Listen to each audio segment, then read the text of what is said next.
Hi, how are you doing? I'm good, thank you. Good. Before I go any further, I want to make sure I have your permission. It's okay to record this. I'm going to, it will just be shared with my class at Adler Graduate School, and we will just use it to learn from each other, and then it can be deleted after we talk about it. Is that okay with Yeah, you? sure. Yep, that's Oh, okay. okay, just making sure. Um, okay, so you um, work with a special population, is that correct? Yeah, I'm an after-school tutor at a middle school here in Wisconsin, and a number of my students are special needs. They have Okay, IEPs. they have IEPs. Okay. Yeah. Okay, so I'm just going to ask you about 5 questions about that. Okay. Um, so, can you tell me, have you ever had a kid there who's been resistant to you trying to help them? And if yes, how have you dealt with that? Yeah, we have a lot of kids that can be like that. Um, so it's after school, and they're there for about an hour and 15 minutes, Okay. and they're there because they have missing homework, but a lot of them just don't want to do it. So basically, we just explained to them, well, you're here, you can't be anywhere else, you might as well do it. And a lot of times it does get them to do some work, Right. but some will just, fight it at all costs. They'll do anything they can not to. And Okay. basically, when that happens, I'll generally just separate them from their friends or whoever and, say, well, if you're not going to get any work done, I won't let you distract anybody else. So that's That makes so sense. Okay. yeah, a lot of time we can get them to do their work and that's great, but at the very least, at least they won't bother anybody. Sure. Okay. Um, can you tell me about a time? Have you ever had a kid try to start a power struggle with you? And if that has happened, how have you avoided that or dealt with that? Yeah, there's definitely been things like that. One of our most basic rules is you can't have any volume on your phone. You want to listen to music, you need headphones. You can't play video. Sure. But and the repercussion is we'll take your phone away. You can have it back at the end, Right. and that's it. But one student, he kept playing a video showing it to his friends, distracting them, and I told him repeatedly not to. So I said, well, you have to give me your phone now. And then he immediately shut down, said, no, I'm not going to. You can't take it from me. What are you going to do? And he was just, I could tell, he was just ready to argue, fight it, because I can't just take his phone. So I just told him to leave. I said, you know what, you're done. Just go wait in the hall until your parents get here. Mm. And so that was the end of that. He just went out in the hall and played on his phone for the next 20 minutes. But yeah, so I just kind of avoided that fight just by Right. removing him from the. Yeah, kids can have a hard time separating with their technology. Yes, I've that's for sure. experienced. Okay. Mhm. Um, so are any of your kids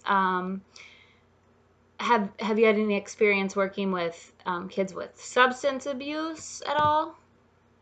Well, we not so much with the kids. I can't really say. Okay. I've had one claim that he smoked weed once, but I overheard it and I didn't really believe him. Sure. But other than that, no. But a lot of their parents are on drugs. This is Oh, kind really? of rural Wisconsin, so there's a bit of an epidemic right now.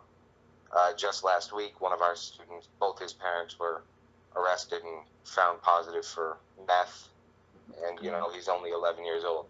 wow. So Okay. it's definitely hard. And these parents come in, and we talk to them, and so it can be tricky because their home life. Uh, Right. I mean, the kid was in a very bad mood the next day. That's why we found out, because the teacher came and said, hey, he's going to be in a bad mood today, probably because of this. Okay. And so, yeah, a lot of them do have problems at home like that, and that's something we have to keep in mind when we're interacting with them. When you when you interact with their parents, not necessarily the ones that have substance abuse issues, but Yeah. including those ones, do you have any issues with them maybe trying to, sometimes parents try to be overly involved, or sometimes they're just not involved at all and they don't care? Have you experienced any of that? Yeah, for sure. Like, one example comes to mind. Last year, one of our students, she had started, and she would sit by her friends all the time, and she would be a distraction to them, and it would be a distraction to her. Right. So basically, they wouldn't get the work done that they should. And so we said, you can't sit by these friends anymore. You have to sit at a table on your own until you're done with your work. Once you're done and they're done, you can sit together. Sure. That's our basic rule.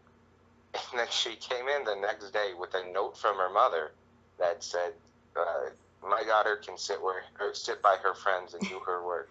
I give her permission to. Oh. And so then my boss wrote an email to the mom explaining that that the mother's permission wasn't the problem, and Right. that we weren't going to let her sit by her friends just because of her permission. And so I don't know if anything else came of that. Right. But I would use that as an example, kind of, Yeah. of over involved. Yeah. Okay. And yeah, it is tough. Like, one girl, her father comes to pick her up, but she definitely has a very hard home life. Her mother's in and out of a shelter. She doesn't always have a home, the girl, and so, but her father is there, picks her up every day, but she obviously does not like him at all. Oh. And her sister was in it too, and they constantly complain. And so it's kind of hard when this girl, say she had a rough day, she had misbehaved the whole time, and then the father comes in and say, how'd she do? And part of me wants to, say, well, she needs to do better tomorrow. She had a rough day. But then it makes me worry, because, I'll hear him yell at her in the hall, or you don't want to create problems at home. So right, kind of a tricky balance. Yeah. So luckily, the school and their, all their resources, they know about it too. So it's not just a secret I have. Right. Yeah, it's that's important. Definitely a concern. Okay. Let's see. My last question would be, so when working with special needs children or adolescents, are there any skills or techniques that you have found to be especially useful with them? Yeah, well, when I was growing up, I was in special ed. I had an IEP for Tourette syndrome and ADD. Mm-hmm. And so I kind of have a unique experience, and a lot of time they'll say, oh, you don't understand, and then I'll explain to them that I've been through very similar things and problems, and explain to them things that worked for me and how I think they can do better. And like just last week, this boy brought in this big rubber ball or foam ball, and he was throwing it around constantly. Mm-hmm. And all these other kids wanted to play with it, of course. And once I take it away, he claimed it was his fidget and that he was allowed to have it and he needed it. And I told him, and I said, well, that's not an excuse to distract others. And he said, well, you would never understand. And so, but I told him how I had a fidget when I was his age. Yeah. Exactly. And I said, well, the rules for me were I could use it, but if I had to put it away if it distracted any other students. Right. I said, it's to help you focus, not to distract others. Yeah. So he did seem impressed a little bit that I had the same thing. Right. And so he did put the ball away, and he eventually did get back to work. So that was good. Yeah, using your own experience, kind of be empathetic. Okay, well, thank you so much for talking with me. That's all I've got for now. Sure. I appreciate it.